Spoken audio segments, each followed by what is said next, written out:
name is Jamie Drabble. I'm the Press Media Officer for the Comms Hub at SHG.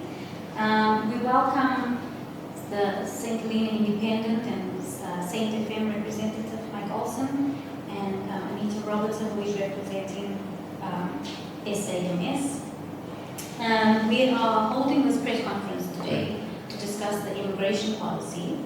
On our panel today, we have Alex Smitham, who is the Portfolio Director for Safety, Security and Home Affairs. We have Jeffrey Alec, Minister for Safety, Security and Home Affairs. We have Anne Muir, the Social Policy Coordinator. And we have Derek Henry, Head of Infrastructure and Strategies for SSHA. So we all know who's here today. I'm Jeffrey Alec, Minister for Safety, Security and Home Affairs. Before we go into where we are with the policy, I would just like to give some background and the reasons why it is imperative that a policy is required. As a result of the signing of an airport MOU with the British government, SHG agreed to make policy reforms in respect of immigration. As a ministerial government, some of our priorities were we wanted to achieve economic growth by enabling local private sector development and making St. Helena more accessible for visitors, investors and residents by modernising legislation and policies that make St. Helena more attractive to live, work and do business. Another reason for ensuring that a policy is in place is the escalating situation with the increasing ageing population and the declining working age population. As you can see from the graphs behind us, St. Helena is in a critical state. So I just want to explain to people who are listening to this here and probably won't be able to see this, but we have a graph showing the demographic in 1976. It's more or less in the shape of a pyramid. Was the population for 2023 is more or less like a mushroom type shape, like an atomic bomb mushroom explosion sort of thing. So at the bottom of the pyramid one for 76 is the ages from 0 to 4 up to 19, 20, 24 or so. So that is the young people, the working age population.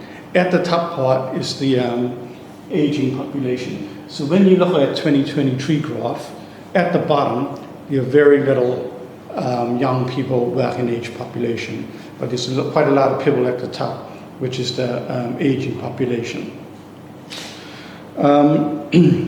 As the Minister responsible for immigration, I gave a policy direction to officers sitting here today, which was to open the island up, strengthen the borders, and ensure that we have a policy that is ethical, in other words, conforms to our Constitution in respect of people's basic human rights and freedoms.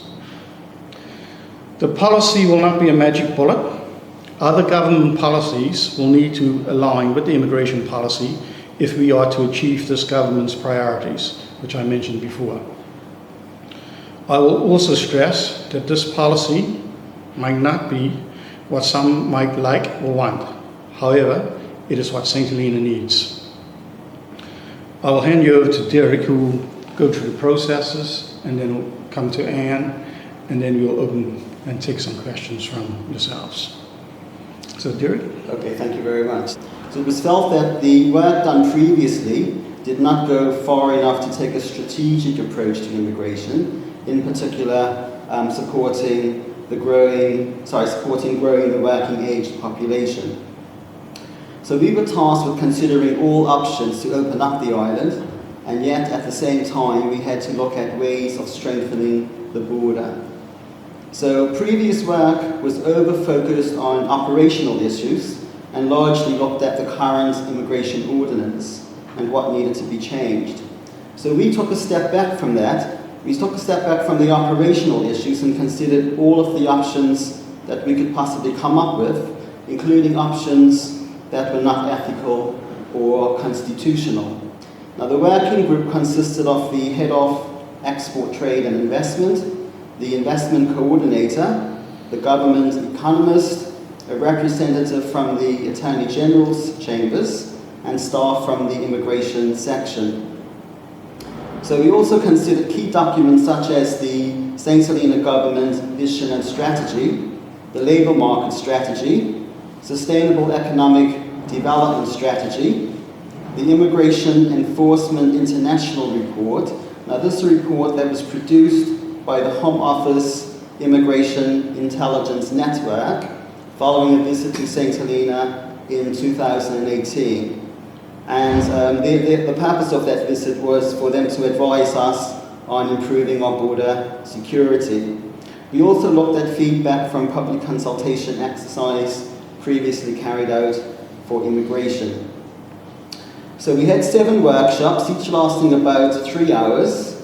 And once we developed the draft options, we then had several consultations with Minister Jeff, followed by a peer review group session. And then we had discussion with ministers, elected members, and the working group. So the options were endorsed by EXCO in February this year, and we were then able to set about producing the draft policy based on the chosen options. So we've now developed the draft policy, and the development involved fleshing out the details of the agreed options in collaboration with colleagues from immigration. And at the same time, we also worked on making suggestions for changes to the current legislation. So we had in total about 4 workshops, each lasting about 3 hours. So the draft policy is now being widely discussed with Minister Jeff, with the policy review group, with the ministers, and also with all elected members. And the draft policy will go out for public comment from Monday the 8th of April until the 18th of April, and then it will go through several other processes before going back to EXCO on the 7th of May. Just to reiterate the importance of this policy because of the population decline and ageing demographics. As somebody said, if we don't do something about this, we face an existential crisis. And if we don't embrace inward migration, if we don't increase the working age population, then it won't, unlike as sometimes feared, this won't protect the island's identity. It will fundamentally threaten it. So we're in quite a serious situation. So to this end, we focused on both permits and processes of immigration for the ordinance. So first of all, we need to get more folk on the island. We need bums on seats. We know we've got a labour shortage in anything and everywhere, to be honest. And so at the moment, we're open to all nationalities to come to St. Helena. But even if we live in a global world of moving labour, they're not coming here to St. Helena. So we need to do some dynamic promoting of the island, just as we do for tourism, to make folk know out there that we're looking for workers. So dynamic promotion to try and get more folk. And we're also going to look into reciprocity with the UK, because we're all British passport holders. So there may be some way that we can make systems within the UK and St. Helena talk better to each other that might make it easier for people to move backwards and forwards. And we're also going to look at the possibility of targeting skilled, displaced peoples through a vetting agency. Now, none of these are going to bring in large numbers, particularly the latter one, displaced peoples, but we've got to approach this on a number of fronts, because ideally we want to get the population up to something like 8,000 by 2050. That's what the economists have said, I know. And that these bare numbers work down to 180 a year. Now, we all know we're not going to do that, but that shows how much we've got to open up. So to open up, we've streamlined the permit system. So as at the moment, we'll retain the short-term entry permit, but it will be called a holiday permit. Still for 183 days, maximum up to a year, but you will not be allowed to work on that permit. That will stop. But to be allowed to work, you'll be able to apply for a permission to stay and work permit while you're on your holiday permit, and that process will be speeded up by immigration. Then the next permit is the permission to stay and work permit, which will be available for up to 5 years at a time and can be extended. And this would be for anybody who wanted to stay and work on the island. It's a single permit, so it would cover everybody from all jobs, self-employed, investors, everybody. It's a single entry permit. It will be, if people come for a short time, for a month, it's proposed that they won't need to provide the documentation that you will need for the PSW. That you will be able, like researchers, journalists, contractors, consultants, people like that, they can come in for less than a month without providing all the documentation that you would need for the PSW. That documentation is in Annex 2. And then after the PSW, then you could apply for St. Helenian status if you want, or you can extend to PSW. There are no changes proposed to St. Helenian status. There's no changes proposed to the Partners Exemption Certificate or anything like that. So a very much more streamlined process. And then the last change will be with the landing permission. We'll extend that to 72 hours for all ships, boats and planes to encourage people to stay longer than 24 hours, which is the current maximum. So that's how we're trying to open up. And it's very important that we get our systems working well at the moment, because we know there's a lot of complaints about immigration. It's seen as cumbersome and too slow. And we think there's two main reasons for that. One is that it hasn't been entirely clear on the internet what documentation you require for a permit. And immigration have been criticised for phishing because people put in documents and then say, well, we need this and we need that as well. So we're going to be really upfront on the internet and say, these are the documents you must provide for the PSW. But in certain circumstances, you may be also asked to provide this, this and this. So it's very transparent what you need to do. And basically, this list is just standard household administration type stuff. There's nothing particularly difficult in it. And it's very similar to what the UK does. And the other thing we're doing is going to introduce a portal that everybody will have to use if they're going to apply for a permit. So at the moment, if you're somebody from the UK or South Africa, you don't need to apply in advance for a visa. You come to and pick it up at the airport. But now we'll require them to register on the portal. Because of the change in the holiday permit that you will not be allowed to work, people need to know that. So the portal will become a thing you have to use, and a provider of information to tell you what the new system is on the island.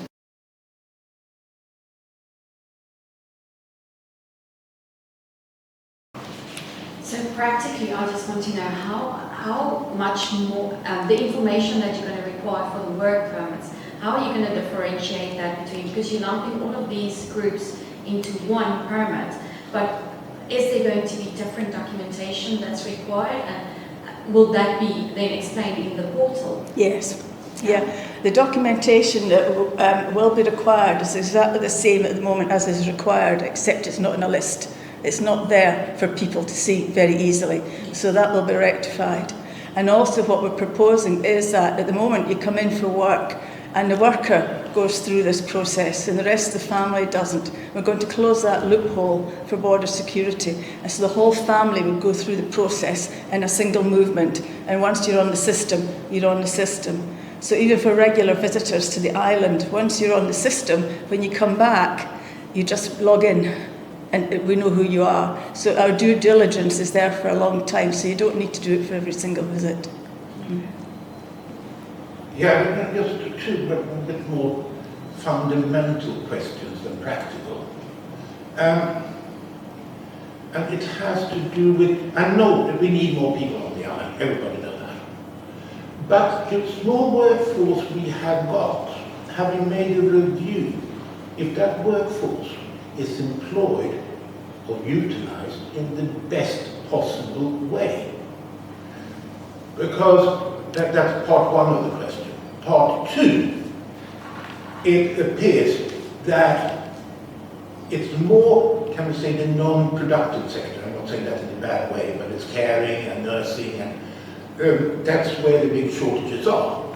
But if you look at our budget, we are spending every penny of what we're getting from UK now who are going to pay for when we actually get up the staffing levels we would prefer? It will cost an awful lot of money.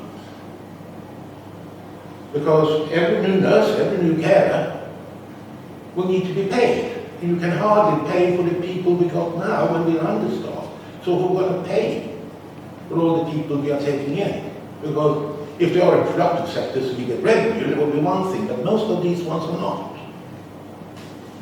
So just come back on that, Mike. What you're saying is that who's going to pay for all these people? Well, we have shortages, so we ain't filling the shortages at the moment. So although we have a budget for that, like you said from the first question, there will be need to look at being more efficient in what we're doing. But we need people to care for people. And those are the things that we need to do. That those are like statutory requirements. But by bringing people in, we increase the footfall on St. Helena for the businesses. Yeah? Because people need to go to shops, they need to buy things and so forth. Businesses will probably fail, because if you look at that graph there behind us, you can see what the problem is. We don't have sufficient people on St. Helena to be able to sustain St. Helena as a whole in terms of the businesses and so forth. Likewise, looking after our elderly and sickly population. But still, I think you misunderstood my question a bit there, because the British government have to pay their pay.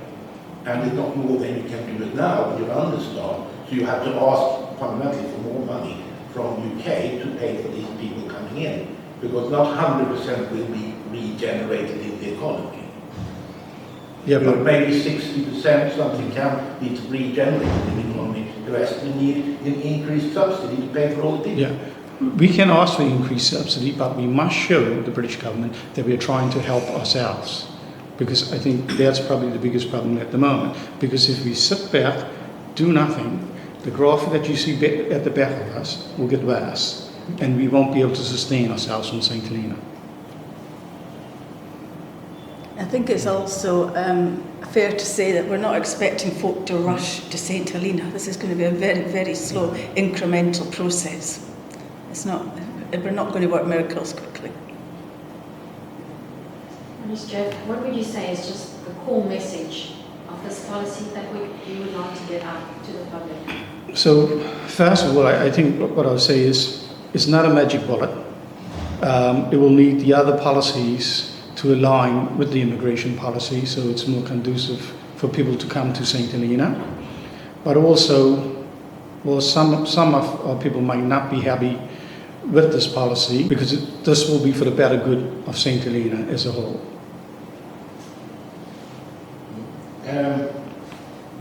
Now we see, this policy then had to be underpinned with legislation. Yes. Can we say the history when it comes to introducing new legislation is quite long-winded. So have you got an estimate when what you want in the policy actually will come into legislation? Have you got, can you give people listening and watching or whatever they do you think you can give them some kind of idea when this actually will come into force? So I think Derek probably be able to give how the program is actually going and what dates that we'll be able to get the policy back to our Executive Council. So I don't want to say that first, Derek. Yes, so I think we will try to get the policy back to the Executive Council on the 7th of May, and then from there we will inform the AG's chambers of the changes that we propose. So we've already gone through the immigration ordinance and looked at the changes that we propose from the policy point of view. So hopefully they'll have a good start in terms of looking at what we have already put forward in terms of the proposed changes.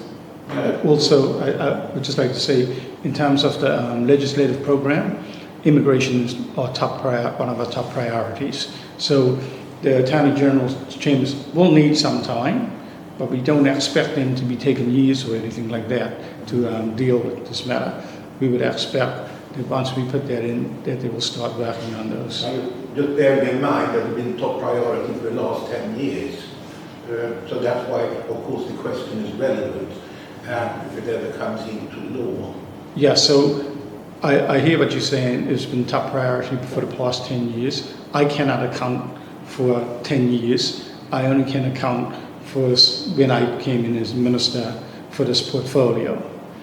And we explained before basically what we were doing, and probably we didn't start off quite correctly because we were focusing on immigration from an operational point of view as opposed to a strategic point of view. And to be quite frank, since we took that approach, it's been quite fast at how we've been actually gaining traction on this policy.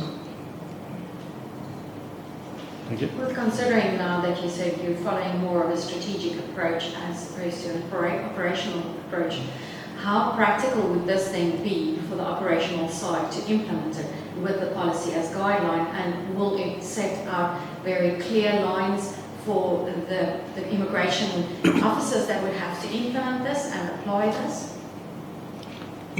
Yeah.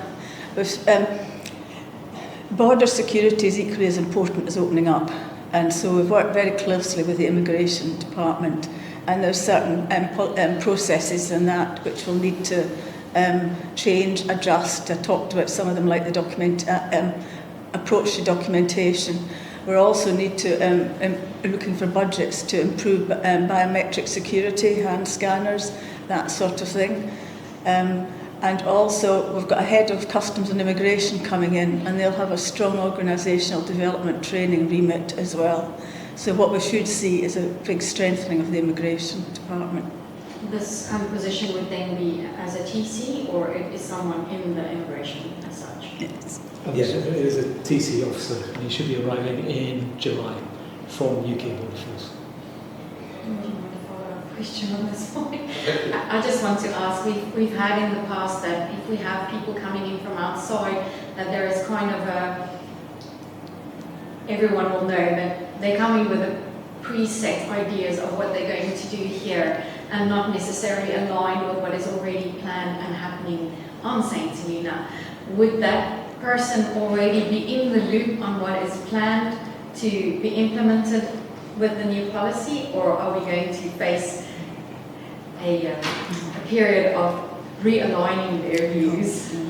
Anita, that's been very diplomatic, yes. I know in the past that people have come in with preconceived ideas and wanting to create a legacy, etc., more about themselves than necessarily about what St. Helena needs. This person was only recruited last week. Over the next 3 months, he's going to be indoctrinated into what's been happening with customs, immigration policy, to make sure he's fully up to speed before he gets out to post. And that's one of the reasons why we've done this immigration policy in such a way to get it thoroughly embedded in SH3 as an institution, because there's a lot of consultation, collaboration, discussions going on. So it'll make it very difficult for an outsider to come in and try and undermine it and come in with their own agenda. So we've been really firm on that. And it's not just immigration, we're taking that view on nowadays. We're doing more of our work ourselves and making sure that people coming in work to what we want done. Yeah. Putting the policies in place. Yeah. You have already mentioned, I think, several times in your presentations that maybe not everybody likes what you are putting forward. You're not proposing this time, you already said what you're putting forward. And it's only public information, no public consultation. Because public consultation was done a very long time ago on this topic. I don't know how many public consultations really. But you also said that that focused on the process, not on the strategy. So as you now focus on the strategy, you're going to take it to the people and have take any input from the people, or are you just going to say that this is what we do, whether you like it or not? There's no question about it. Something needs to be done. If not. But it's much nicer if you can get people on board instead of dictating to them. I think it's easier to sell that way. I wouldn't say we're actually dictating to them, because we draw everything from the consultations, and there's various issues that they raise. So as a result of that, the officers actually built an options paper, and certain things that people raise were in the options paper and so forth. So what people brought forward was what we've already got, what we're proposing, but also some things that were raised were unconstitutional. So as a government, we had to sit down and look at it and say, there are options. We've heard what the people have to say, but they're not constitutional, so we can't proceed with unconstitutional stuff. We also have to look at the position we are in at the moment, and you can see the position we're in from the graphs. So we also got to bear in mind that the people elect us to actually make the tough decisions. We've heard what the people have to say, and we have to make tough decisions going forward for the betterment of St. Helena. We will go out and we will get comment from it, and if people raise certain issues that strikingly that we need to probably make a change, then we will make a change. We're not going to go out there and just not listen to what people got to say. If there's certain things that can improve the policy, or there's certain things that are striking that needs a drastic change, then we'll have to do that. But we're not just going to go back out and say public consultation to hear probably the same thing again. No, it's actually, when we used to go to policy, say it's going out for public information. So what you're saying now is it's actually gone out for public consultation. That's, I just a little bit confused. We're going out and we're going to give the public the opportunity to comment on the... Okay, so it's got to go out for public consultation now. If that's your view, Mike. No, I've got to say something else on the table. How are you going to inform the public of these sessions that's going to be held? Are you going to publicise that via the media, or because I believe that's already happening next week? So I think we have put out a press release already today, I think it is, yeah. So that has already gone out today. A press release is one thing. There's no obligation to put out a press release. You see what I'm saying there? I'm Yes, just wondering whether there's actually going to be a formal, statement of things that's going on for the public to attend. Well, we'll also make you aware today what the actual timetable is for the public sessions from next week, yes.